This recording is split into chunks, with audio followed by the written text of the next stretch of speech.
साथियों नमस्कार। आपका स्वागत है हमारे यूट्यूब चैनल में।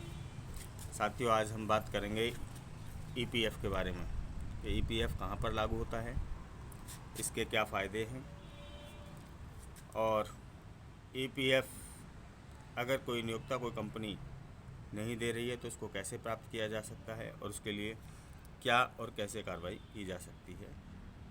ये सब जानने के लिए वीडियो को अंत तक देखना अति आवश्यक है। तो साथियों यदि कोई भी कर्मचारी जिस भी किसी संस्थान में काम करता है और जिस संस्थान में 20 या उससे अधिक कर्मचारी काम करते हैं वहाँ पर ईपीएफ एक्ट लागू होता है, यानी कर्मचारी भविष्य निधि जो है वो वहाँ पर लागू होता है।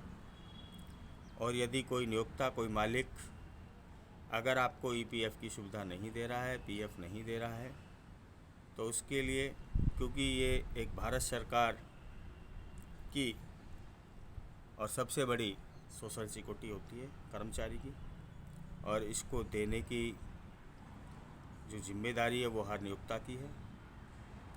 और इसके लिए आपको अगर कोई नियोक्ता आपको ईपीएफ की सुविधाएं नहीं दे रहा है तो आप अपने किसी भी क्षेत्रीय कार्यालय में जो भी पीएफ का कार्यालय वहाँ पर है आप उसमें जा कर के अपनी शिकायत दर्ज करा सकते हैं। और शिकायत दर्ज कराने के बाद जो वहाँ के अधिकारी हैं, जो एरिया ऑफिसर हैं, वो आपकी शिकायत का संज्ञान लेंगे, उस पर कार्रवाई करेंगे। जो एरिया ईओ है वो विजिट करेंगे, जाएंगे और आपके नियोक्ता से मिलेंगे। साथियों यहाँ पर एक चीज़ और बताना चाहता हूँ कि जब वो आपके वहाँ कंपनी में जाएंगे, संस्थान में जाएंगे एरिया ईओ, तो वहाँ जा कर के उन्होंने संस्थान का वेरिफिकेशन करना है। और उसमें दोनों ही पार्ट, क्योंकि अभी जो पीएफ की वेजिस सीलिंग है वो 15,000 रुपये है, यानी जिस कर्मचारी का बेसिक वेतन 15,000 या उससे कम है तो आपको पीएफ की सुविधा मिलेगी।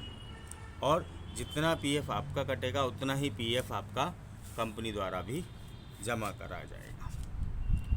कुछ इस स्टेटों में जो है मिनिमम वेज कम है, पर यहाँ पर एक चीज़ और बता दूँ कि जो कर्मचारी एक बार पीएफ का मेंबर रह चुका है और जिसका एक बार पीएफ कटा है और उसका कंट्रीब्यूशन पीएफ ऑफिस में अभी तक डिपॉजिट है, उसने पीएफ अपना पूरा विड्रॉ नहीं किया है, तो वो कर्मचारी का जो पीएफ का जो पार्ट है वो रहेगा और उसकी चाहे वेज सीलिंग जितनी भी हो, पर कम से कम क्योंकि 15,000 तक जो उसका वेजेस है वो उसको प्राप्त होता रहेगा और मिलता रहेगा।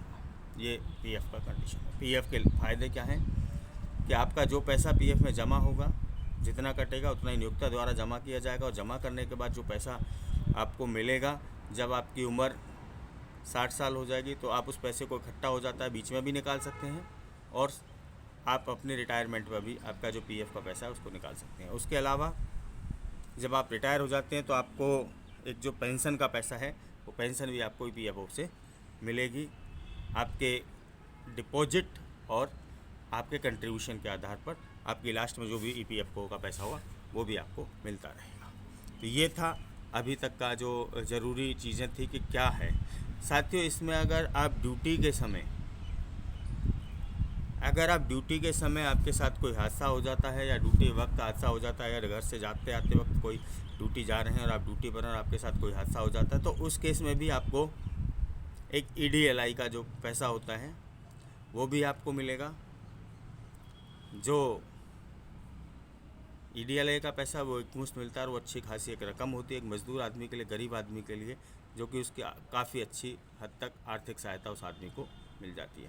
तो साथियों मैं सभी मज़दूर साथियों से जो लोग पीएफ में मेंबर है, जिनका पीएफ का कंट्रीब्यूशन जमा हो रहा है, उन सब से अनुरोध करूँगा कि अपनी फैमिली का जो नॉमिनेशन है, जो परिवार के लोग हैं उनका नॉमिनेशन जो कराना है वो अवश्य कराएं। उस परिवार में अपने जो परिवार है उसके लोगों का नॉमिनेशन कराएं और ज़्यादा से ज़्यादा लोगों को उसका मेंबर बनाएं और अपने परिवार के लोग जो भी इसमें अपने नॉमिनी का नाम जरूर है। आजकल ये सारी प्रक्रिया ऑनलाइन है। अगर आपको इसकी अधिक जानकारी चाहिए तो आप ईपीएफओ की वेबसाइट पर जाकर के भी इसके बारे में अधिक जानकारी प्राप्त कर सकते हैं। और साथियों अगर आपको किसी भी तरीके की पीएफ से संबंधित या लेबर लॉ से संबंधित आपको किसी भी तरीके की कोई समस्या है या कोई जानकारी आप चाहते हैं तो आप मुझे कॉल कर सकते हैं। आज के लिए बस इतना ही साथियों। आज का जो हमारा जानकारी है वो आपको कैसी लगी, ये आप हमें अवश्य बताइएगा, ताकि हम जल्दी ही आपके बीच में दूसरी वीडियो लेकर के आ सकें और अगली जो जानकारी है वो आपको दे सकें। धन्यवाद।